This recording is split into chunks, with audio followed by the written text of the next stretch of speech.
If you take Western Europe and Eastern Europe combined, as I define them, France has the second largest population of all of those countries with 67 million people. But it's the largest country in land area in Europe.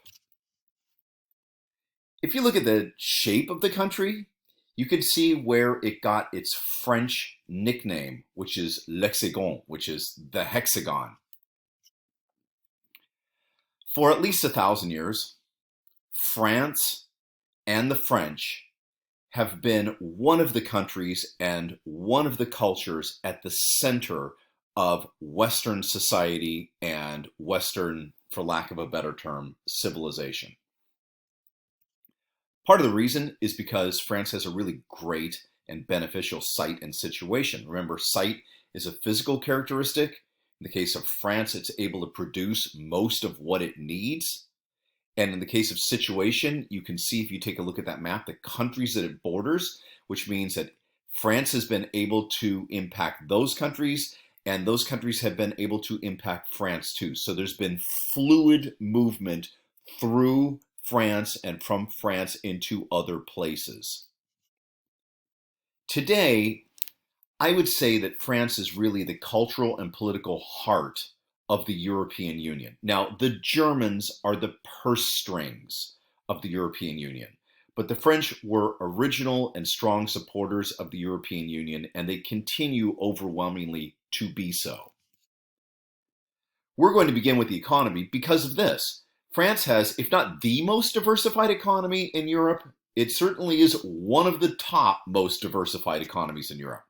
And where do you start with economy? You start with the primary sector. The primary sector, remember, is the agricultural sector of a country. France really is an agricultural country. When you get outside of Paris, what you cannot help but notice is that there's farmland almost everywhere. And the country is primarily flat with a very fertile landscape. Furthermore, there's a variety of climates. Because the country's big, it allows for a variety of climates. In the south, there's a Mediterranean climate. Off in the northwest, there's a cooler, moist climate. In the center part of the country, there's more of a continental climate. This allows them, just like we saw when we were talking about other places in Latin America, it allows them to grow a variety of food products. And indeed, France is a net exporter of food, which means they produce enough food to feed their own population and then export food and make money off it. Most of Europe does not work like that. Most of Europe is so far north that the countries are net food importers, which means they do not produce enough food to feed their own population, which means you have to sell things to be able to import food. France is not in that situation. Now, the variety of climates allows them to grow a variety of products, and the French are acutely aware of that because they love to eat. And they also are acutely aware of where their food comes from. Because of that, the farmers wield quite a lot of political power in France. Take a look at these pictures. On the left-hand side is the southern part of France, but much of France looks like this. You know, relatively flat landscape, a little bit of rolling hills, but green and fertile. Of course, on the right-hand side, one of the things that's almost symbolic of France are these fields of this gorgeous purple lavender. Now, this is not just for the lavender itself, but those fields are filled with bees. And then the bees make honey, which is this beautiful lavender-scented honey. Because so much of it is farmland, the French know they can rely on top quality agricultural products, and in fact, they demand it. What we consider to be farmers markets, which usually are operating once a week, these things go all the time in France. And it's not just agricultural products directly from the farm. It's meats, it's cheeses, it's flours, it's bakery stuff, bread products. And they really demand top-end, fresh product. They are not a population that's happy with eating a lot of processed food. With regard to the secondary sector, France also has one of the most important secondary sectors in Europe, manufacturing sectors. They are prime producers of Airbus. Now, Airbus is generally seen as a European Union corporation. It's really mostly a French-German corporation. But Airbus, along with Boeing, these are the two major commercial aircraft producers on Earth. If you've flown at least a little bit, you've probably been on an Airbus before. And if you've flown on JetBlue, I believe, has a 100% Airbus fleet. In addition to that, they make automobiles. Now, not necessarily automobiles that Americans are going to buy, Citroën, Peugeot, and Renault, but they're very popular in France. They're very popular in Europe, and they're sold throughout the world. They're not expensive top-end automobiles. They're more like an average person's automobile. Furthermore, of course, just like Italy, they have some famous designers: Dior, Hermes, L'Oreal, Yves Saint Laurent, Lacoste, Chanel, Louis Vuitton. You've probably heard of all of those, and so is the whole world. Even big pens. I have one right now in my hand. And a lot more. So these are things that are sold throughout the world, which of course brings money back to France. Now, I want to talk a little bit about this.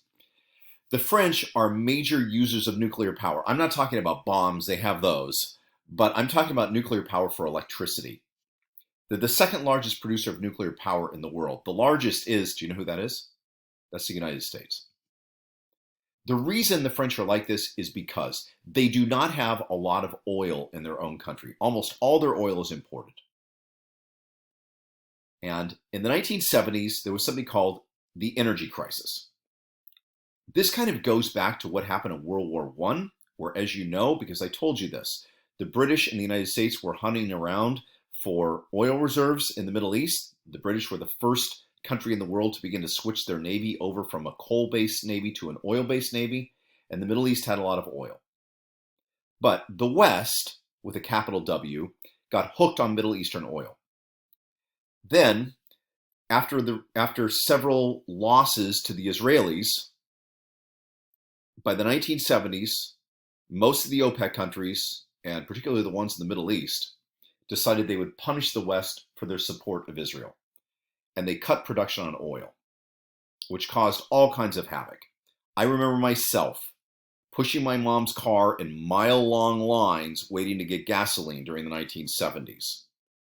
Well, what the French decided to do was get off of oil-based power plants and get off of coal-based power plants, and they moved towards nuclear power.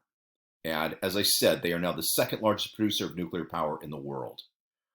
Now, many countries in Europe have begun to phase out their nuclear power, their electricity producing nuclear power plants. And this is largely the result of the disaster that happened at Fukushima Daiichi during the tsunami. But the French have doubled down on it. And because of this, they are increasing exportation of electricity to the countries that are cutting out their nuclear power plants in Europe. Then there's the tertiary sector. Of course, the tertiary sector is the service sector, right? And just like London was the center of a global empire, so too Paris was the center of a global empire. Maybe not as big as the British Empire, but it was still a vast empire.